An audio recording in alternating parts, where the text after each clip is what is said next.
युवा अवस्था भी हमारे जीवन का कितना सुंदर काल होता है ना। बाहों में बल, मन में कुछ बड़ा कर जाने की चाह, आंखों में भविष्य के सुंदर और कोमल सपने। और इसी अवस्था में मनुष्य के भीतर पनपता है प्रेम।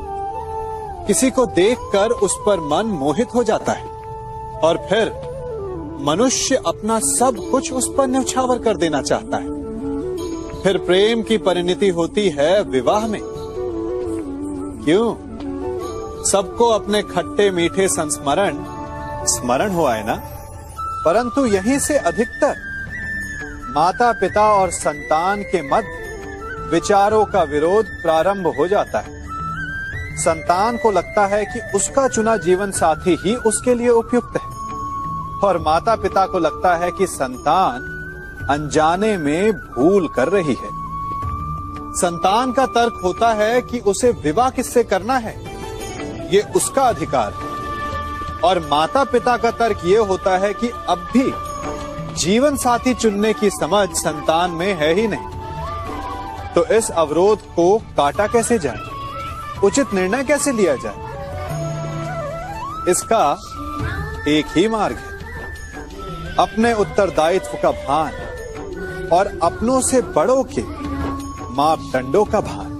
विवाह करने से पूर्व ये जान लेना आवश्यक है कि विवाह केवल अपने प्रेम को पाने का मार्ग नहीं है, अपितु विवाह से जीवन का एक नया द्वार भी खुलता है और हर नए जीवन के साथ नए उत्तरदायित्व भी होते हैं। और यदि इन उत्तरदायित्वों को समझकर निर्णय लिया जाए तो विश्वास कीजिए, आपका दाम्पत्य जीवन आनंद से भरा रहेगा और आपको कभी ये पछतावा नहीं होगा कि आपने कोई अनुचित निर्णय लिया।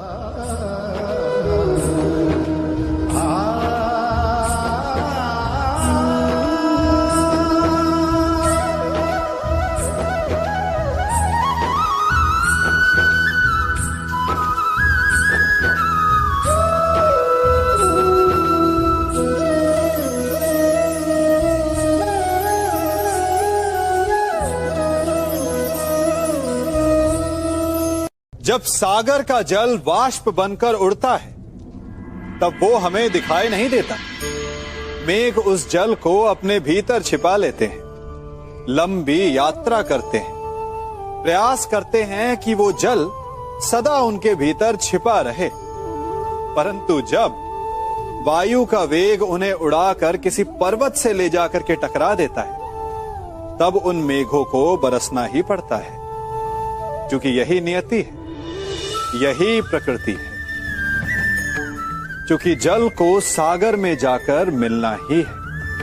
ठीक ऐसा ही हमारे साथ भी होता है। हम सत्य को अपने मन के मेघों में चाहे जितना छिपाने का प्रयास कर लें, परंतु समय की आंधी उसे वास्तविकता के पर्वत से ले जाकर के टकराकर हमारे समक्ष ले ही आती है। जिस भय के कारण आप सत्य को सामने नहीं लेकर आना चाहते, एक दिन वही भय हमारे समक्ष आकर खड़ा हो जाता है और फिर हम लाचार हो जाते हैं, क्योंकि हमने उस भय का सामना करने की तैयारी नहीं की होती। इसलिए सत्य से भागे नहीं, उसे छिपाए भी नहीं, उसे स्वीकार करें। भविष्य की बड़ी विपत्ति से बच जाएंगे।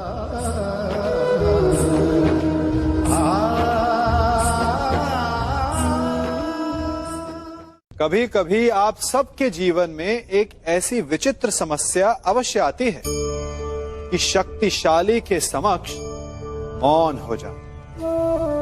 कि उस शक्तिशाली से विवाद करने से बचने के लिए आप मौन रह जाते। मानता हूं, ऐसा करने से आप एक विवाद से बच जाते, एक संघर्ष से बच जाते। परंतु ऐसा बचाव एक बड़े संघर्ष को जन्म दे देता है। कैसे? हमारा मौन रहना अनजाने में उसका समर्थन बन जाता है।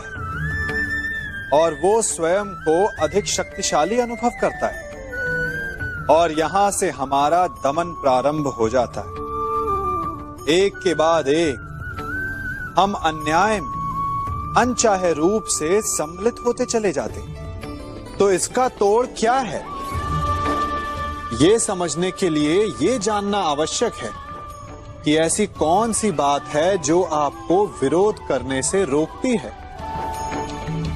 ये सामने वाले की शक्ति नहीं जो आपको रोकती है, यह आपके भीतर छिपा भय है जो आपको रोकता है। हाँ, कभी कभी भय आपकी सुरक्षा अवश्य कर सकता है, परंतु साथ साथ ये भी जानना आवश्यक है कि ये भय ही है जो आपको मौन भी रखता है। इसलिए अपने मन से भय को निकालिए और खुलकर अनीति का, अन्याय का विरोध कीजिए और फिर देखिएगा आपका मन कितना मुक्त, कितना हल्का अनुभव करेगा।